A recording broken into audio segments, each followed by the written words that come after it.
Welcome back, viewers. You're watching The Savira and I'm Shifali.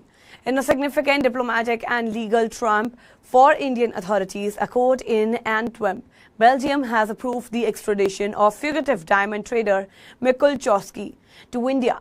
The ruling validates his earlier arrest this year and opens the way of his return to face charges related to 000-Crore PNB fraud, one of the biggest financial scandals in India's history.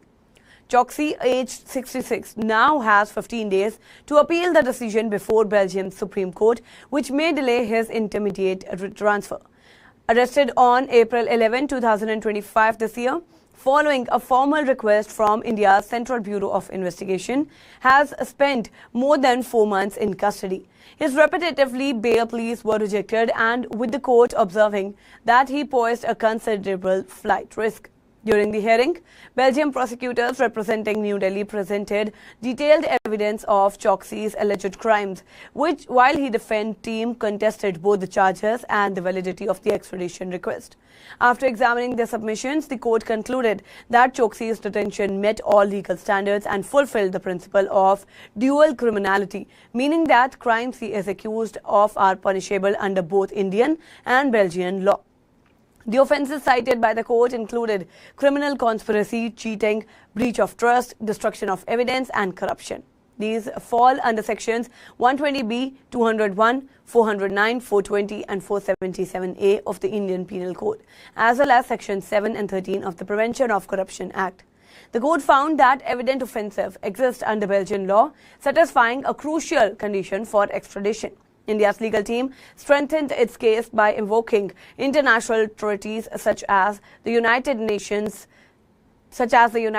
Convention Against Transnational Organized Crime and the United Nations Conventions Against Corruption, both of which have been ratified by Belgium.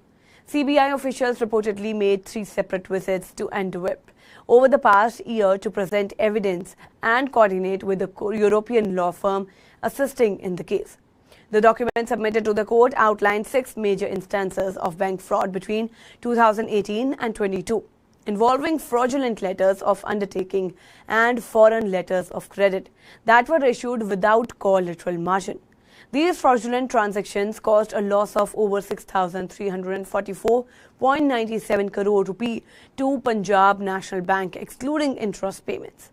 A key issue debated during the proceeding was Choksi's citizenship status. Choksi has claimed that he ceased to be an Indian citizen on December 14, 2018, after acquiring citizenship in Antigua and Barbuda in November 2017. India, however, maintains that his application for revocation of citizenship was never legally accepted and that he continues to be an Indian national, making him liable to extradition.